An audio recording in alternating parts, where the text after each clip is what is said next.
चलिए तो देखेंगे मेंसुरेशन। यहाँ पे हमें क्षेत्रफल एवं आयतन पढ़ना है। सबसे पहले हमें ये समझना है कि हाई स्कूल के सिलेबस में मेंसुरेशन में हम पढ़ेंगे क्या क्या। तो घन के बारे में पढ़ेंगे, घनाभ पढ़ेंगे, बेलन, शंकु, अर्धगोला और गोलन, ये सारी चीजें हमें मेंसुरेशन के अंतर्गत पढ़ना है। ठीक, तो स्टेप बाय स्टेप शुरू करते हैं। तो सबसे पहले हम देखते हैं घन। ठीक है, तो घन में क्या होता है, घन की सभी भुजाएं बराबर होती हैं। घन की सभी भुजाएं बराबर होती हैं। तो अगर घन बनाना है या फिर घन में क्या क्या आपसे पूछा जा सकता है, तो घन के सारे फार्मूले देख लीजिए फिर क्वेश्चन। देखो, घन का अगर आपसे विकर्ण पूछे, ठीक, तो घन के विकर्ण का फार्मूला क्या होता है, भुजा रूट थ्री। जैसे एक घन की भुजा दी गई, घन की सारी भुजा बराबर होती हैं। जैसे कह रहा है एक घन की भुजा 6 सेंटीमीटर है, तो इसका विकर्ण क्या होगा, तो 6√3, ठीक ना, 6√3। ठीक, तो घन के विकर्ण का फार्मूला होगा भुजा रूट 3।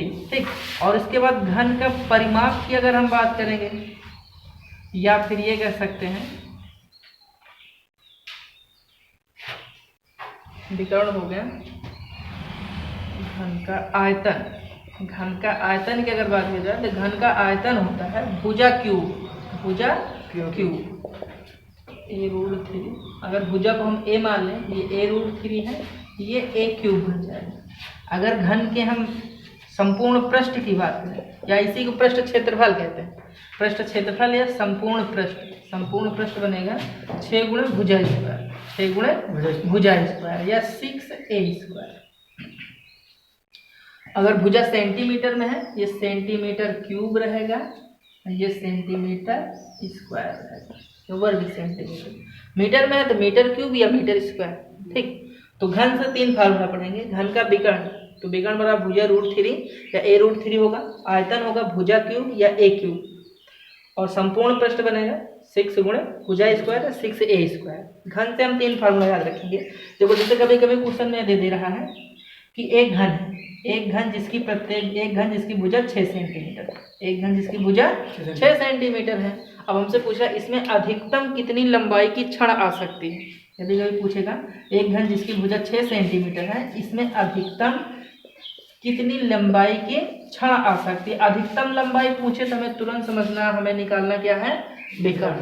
ठीक, जैसे कोई कमरा ये है ऐसे, ठीक, इसमें अधिकतम लंबाई की क्षण रखना, तो हम ऐसे रखेंगे तो नहीं, ऐसे नहीं, ऐसे अगर रखेंगे ज़्यादा से ज़्यादा लंबी आ जाएगी, और इसी को ही हम क्या बोलते हैं, विकर्ण। तो अधिकतम लंबाई की बात कर रहा है तो हमें निकालना क्या है, विकर्ण। ठीक, तो घन की अधिकतम लंबाई पूछ रहा है तो विकर्ण हो जाएगा। विकर्ण क्या होगा, भुजा √3 होगा। सबसे पहले हम फार्मूला देख लेते हैं सबका, फिर क्वेश्चन देखते हैं। नोट हो गए बेटा? नहीं हुआ क्या नोट? हो गया। ठीक है, देखें। देखिए, इसके बाद है घनाभ। देखो, घन और घनाभ में थोड़ा सा डिफरेंट है। घन में क्या होता है, सभी भुजाएं बराबर होती हैं, और घनाभ में लंबाई, चौड़ाई और ऊंचाई अलग अलग होती है। उसमें लंबाई, चौड़ाई, ऊंचाई तीनों सेम होता है घन में, और घनाभ में लंबाई, चौड़ाई और ऊंचाई अलग अलग होती हैं। घनाभ में हम लंबाई को अगर हम L से लिख लें, चौड़ाई को B से लिख लें, ऊंचाई को H से। ठीक, इसमें 3 फार्मूला इसमें भी हमें पढ़ना है। ठीक, सबसे पहले हम विकर्ण पढ़ेंगे, या अधिकतम कितनी लंबाई की छड़ आ सकती है। तो घनाभ का जो विकर्ण होता है, √ लंबाई की स्क्वायर धन चौड़ाई की स्क्वायर धन ऊंचाई, L² + B² + H²। ये घनाभ का विकर्ण है। जैसे क्वेश्चन कह रहे हैं एक घनाकार बॉक्स है, एक घनाकार बॉक्स जिसकी लंबाई 10, चौड़ाई 12, ऊंचाई 15 सेंटीमीटर है, इसमें अधिकतम कितनी लंबाई की छड़ आ सकती है, तो समझ लो आपसे विकर्ण पूछ रहा है। तो विकर्ण बराबर √ लंबाई की स्क्वायर धन चौड़ाई की स्क्वायर धन ऊंचाई की स्क्वायर, जोड़ के फिर वर्गमूल बना लेंगे। ठीक, एक फार्मूला तो विकर्ण का हो गया। दूसरा फार्मूला घनाभ का, हमें आयतन निकालना है। ठीक, तो आयतन को हम 20 लिखते हैं। तो घनाभ का आयतन क्या होता है, लंबाई गुणे चौड़ाई गुणे ऊंचाई, LBH। ठीक, आयतन क्या हो जाएगा, LBH, लंबाई गुणे चौड़ाई गुणे ऊंचाई, तीनों को आपस में मल्टीप्लाई कर देंगे, घनाभ का आयतन आ जाएगा। ठीक, और इसके बाद तीसरा फार्मूला हम पढ़ते हैं घनाभ का संपूर्ण पृष्ठ, या कभी कभी पूछ लेगा घनाभ का पृष्ठ क्षेत्रफल क्या होगा। ठीक, वक्र पृष्ठ नहीं पढ़ते, संपूर्ण पृष्ठ पढ़ेंगे, या पृष्ठ क्षेत्रफल। तो इसे यस से लिख सकते हैं, ये होता है 2 लंबाई गुणे चौड़ाई, चौड़ाई गुणे ऊंचाई, ऊंचाई गुणे LB प्लस BH प्लस, ये 3 फार्मूला हम इसमें पढ़ेंगे। तो घनाभ से 3 फार्मूले हो गए, विकर्ण हो गया, आयतन हो गया और संपूर्ण पृष्ठ। ठीक, फार्मूला याद करना भाई, अगर मेंसुरेशन लगाना है तो सारे फार्मूले हमें आने चाहिए, राइट।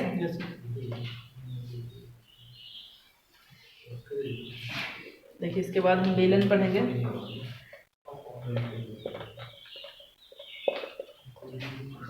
बेलन में ये होगा, ठीक है, अभी हम देख लेंगे।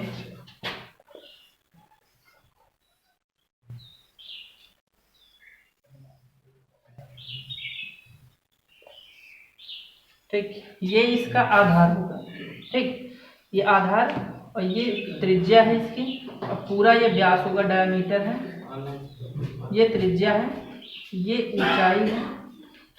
ठीक, तो सबसे पहले हमें देखना है व्यास। अगर हम व्यास की बात करें तो व्यास क्या होता है, 2 गुणे त्रिज्या, 2 गुणे त्रिज्या का दुगुना व्यास होता है। कभी कभी देते हैं एक बेलन है जिसका व्यास 56 सेंटीमीटर, त्रिज्या निकालना है तो व्यास का आधा होता है, व्यास का आधा ही त्रिज्या होता है। ठीक, तो 2 इंटू आर एक ये हो गया। और कभी कभी आधार का क्षेत्रफल दिया जाता है। आधार, तो जो बेलन होता है या शंकु हो, दोनों, जो आधार होता है गोलाकार होता है या वृत्ताकार होता है। आधार हमेशा कैसे होता है, वृत्ताकार। तो सबसे पहले हम बेलन के आधार का परिमाप, अगर आधार का परिमाप कभी कभी दिया जाता है, एक बेलन है जिसके आधार का परिमाप दिया गया है, तो आधार का परिमाप होगा 2 पाई r, क्योंकि आधार का जो परिमाप होगा ये वृत्ताकार होता है, तो जो वृत्त का परिमाप होगा वही बेलन के आधार का परिमाप होगा। ठीक, और आधार का अगर हम क्षेत्रफल की बात करें, आधार का क्षेत्रफल, तो आधार का क्षेत्रफल होगा पाई r स्क्वायर। तो बेलन में अभी तो बेलन नहीं, हम समझ लो वृत्त पढ़ रहे हैं। ठीक, तो क्योंकि बेलन का जो आधार होता है वृत्ताकार होता है। ठीक, तो बेलन के आधार का परिमाप 2 पाई r होगा, आधार का क्षेत्रफल पाई r स्क्वायर बनेगा। ठीक, और इसके बाद हमें 2 फार्मूले और पढ़ने हैं, आयतन, वक्रपृष्ठ और संपूर्ण पृष्ठ। ठीक, तो बेलन का आयतन, बेलन का आयतन, तो बेलन का आयतन का फार्मूला क्या होता है भैया, B बराबर पाई r स्क्वायर h, पाई r स्क्वायर h। बेलन का आयतन फार्मूला पाई r स्क्वायर h, या इसी को हम कैसे लिख सकते हैं, देखो पाई r स्क्वायर जो है यही तो आधार का क्षेत्रफल है, और h क्या है, ऊंचाई। तो हम ऐसे भी लिख सकते हैं, आयतन बराबर आधार का क्षेत्रफल गुणे ऊंचाई, आधार का क्षेत्रफल गुणे ऊंचाई। ठीक, तो 2 फार्मूला। कब हम ये फार्मूला लगे आए, कब ये पहला वाला फार्मूला, ये ध्यान रखेंगे। जब त्रिज्या और ऊंचाई दोनों अलग अलग दी गई तो पाई r स्क्वायर s लगा देंगे। कभी कभी दे देता है कि एक बेलन के आधार का क्षेत्रफल दिया, ऊंचाई दिया, तब आयतन पूछे तो आधार का क्षेत्रफल गुणे ऊंचाई लगे। ठीक, और फिर बेलन का हम वक्रपृष्ठ देखेंगे, बेलन का वक्रपृष्ठ। तो बेलन का वक्रपृष्ठ होता है 2 पाई r h। बेलन का वक्रपृष्ठ का फार्मूला क्या होगा, 2 पाई r h। एक होता है संपूर्ण पृष्ठ। देखो वक्रपृष्ठ क्या होता है, क्योंकि कभी कभी डायरेक्ट नहीं कहेगा कि वक्रपृष्ठ बताओ, इससे क्वेश्चन क्या रहेगा कि एक बेलनाकार तंबू है, ठीक, या एक बेलनाकार मकान है, उसे ढकने के लिए कम से कम कितना कपड़ा लगेगा, या कम से कम कितना कपड़ा लगेगा, या कितना कैनवास लगेगा। अगर ये सब पूछ रहा आपसे तो समझ लो क्या निकालना है, वक्रपृष्ठ। ठीक, जैसे डायरेक्ट नहीं कहेगा कि वक्रपृष्ठ निकालो, कैसे समझे कि वक्रपृष्ठ हमसे पूछ रहा है। जैसे कहेगा एक बेलनाकार तंबू है जिसके आधार पर त्रिज्या दी गई है, ऊंचाई दी गई है, कहेगा इसे ढकने के लिए कम से कम कितने कैनवास की आवश्यकता हो, कैनवास से कपड़ा। ठीक, तो हमें निकालना क्या पड़ेगा, वक्रपृष्ठ। ठीक, तो संपूर्ण पृष्ठ की अगर हम बात करें तो बेलन का संपूर्ण पृष्ठ, बेलन का संपूर्ण पृष्ठ, तो बेलन का संपूर्ण पृष्ठ फार्मूला होता है 2 पाई r धन, ठीक, 2 पाई r धन h, ये बेलन के संपूर्ण पृष्ठ का फार्मूला हो जाएगा। ठीक, तो ये बेलन हो गया। इसके बाद आगे है शंकु, मिटाएं सब।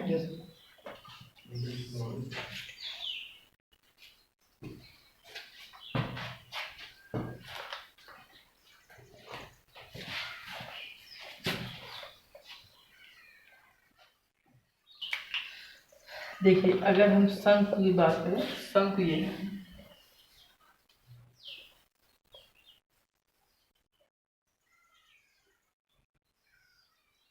एक शंकु में ये तिर्यक ऊंचाई होगी, तिर्यक ऊंचाई को हम एल से लिखते हैं। तिर्यक ऊंचाई किससे लिखेंगे? एल से लिखेंगे। त्रिज्या को तो हम आर से ही लिखेंगे, ऊंचाई को एच से लिखेंगे। ठीक, ऊंचाई को एच से लिखा जाए। शंकु में एक एक्स्ट्रा आ गई, बेलन में क्या था? त्रिज्या और ऊंचाई दो ही था, इसमें तिर्यक ऊंचाई भी आ जाएगी। तो इन तीनों में एक रिलेशन होता है, त्रिज्या ऊंचाई और तिर्यक ऊंचाई। कभी कभी ऊंचाई और त्रिज्या दे देता है, तिर्यक ऊंचाई की हमें आवश्यकता पड़ेगी, तिर्यक ऊंचाई और ऊंचाई देखिए हमें त्रिज्या की आवश्यकता पड़ेगी। इसके लिए हम पाइथागोरस प्रमेय लगा देंगे। कर्ण का काम करेगा, ये लंब का काम करेगा, ये आधार का काम करेगा। पाइथागोरस प्रमेय अगर लगाएंगे ठीक तो है ना, कर्ण का स्क्वायर बराबर लंब का स्क्वायर धन आधार का स्क्वायर, एल स्क्वायर बराबर एच स्क्वायर धन आर स्क्वायर। कोई दो वैल्यू दी जाएगी, तीसरी वैल्यू हमें निकालना है, पक्षांतर कर लेंगे। ठीक है ना, जैसे एच और आर दिया, यल निकालना तब तो यही फार्मूला लगा देंगे, स्क्वायर हटाएंगे उधर रूट लग जाएगा। और कभी कभी यल और यल दे देगा, आर निकालना हो तो इसे पक्षांतर कर लेंगे। तो एक फार्मूला हम ये याद रखेंगे, एल स्क्वायर बराबर एच स्क्वायर धन आर स्क्वायर। ये तीनों में तिर्यक ऊंचाई, ऊंचाई और त्रिज्या में संबंध है।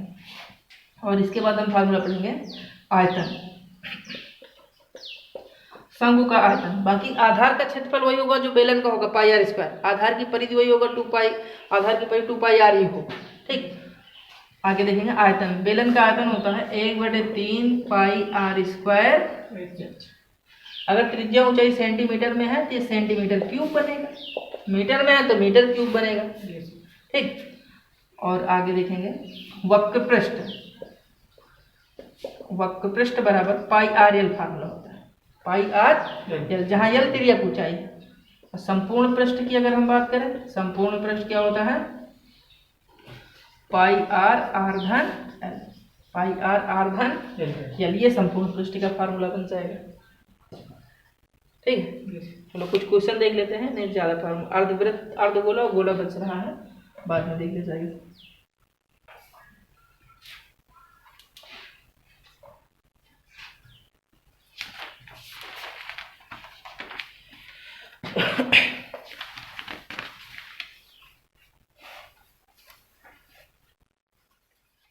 देखो जैसे क्वेश्चन में कह रहा है एक घन का संपूर्ण पृष्ठ 150 सेंटीमीटर स्क्वायर। क्वेश्चन में दिया क्या गया है, देखो जैसे क्वेश्चन कह रहा है एक घन का संपूर्ण पृष्ठ, एक घन का संपूर्ण पृष्ठ 150 सेंटीमीटर स्क्वायर। एक घन का संपूर्ण पृष्ठ 150 सेंटीमीटर स्क्वायर है। इसका हमसे पूछ रहे हैं इसका आयतन क्या होगा, इसका विकर्ण क्या होगा। आयतन और विकर्ण दो चीज हमें निकालना है। ठीक, तो सबसे पहले तो हम ये देखेंगे कि जो वैल्यू हमें दी गई होगी फार्मूला हम उसी का यूज करेंगे। कह रहा घन का संपूर्ण पृष्ठ 150 सेंटीमीटर है ना, सबसे पहले फार्मूला ये नहीं लगाना हमसे क्या पूछ रहा है, जो वैल्यू हमें दी गई है। घन का संपूर्ण पृष्ठ दिया गया 150 सेंटीमीटर स्क्वायर, तो हमें पता है घन के संपूर्ण पृष्ठ का फार्मूला क्या होता है, 6 गुणे भुजा स्क्वायर 6a स्क्वायर। ठीक, तो संपूर्ण पृष्ठ ऑलरेडी कितना है यहाँ पे 150, 150 बराबर 6a स्क्वायर। तो यहीं से हम a स्क्वायर निकाल लेंगे, तो 150/6, 150/6, 6 से भाग देंगे, 6 दूना 12 बचा 3 ना, 6 पंचे 30। तो a स्क्वायर बराबर 25 है, तो भुजा क्या आ गई इसकी 5। तो घन की भुजा 5 सेंटीमीटर। अब चाहे जो पूछे हमसे, भुजा क्लियर हो गई तब चाहे जो पूछे। अब अगर हमसे पूछ रहा है घन का आयतन क्या होगा, तो आयतन बराबर फार्मूला क्या होता है, भुजा क्यूब। आयतन बराबर फार्मूला भुजा क्यूब। भुजा यहाँ हम निकाले चुके 5 है तो 5 का क्यूब, तो 5 × 25 पंचे 125 सेंटीमीटर क्यूब। ठीक, अगर हमसे पूछ रहा विकर्ण क्या होगा, तो विकर्ण बराबर भुजा रूट 3, भुजा रूट 3, भुजा निकाल चुके हैं 5 रूट 3, ये इसका विकर्ण बन जाएगा। ठीक, एक क्वेश्चन और देख लेंगे।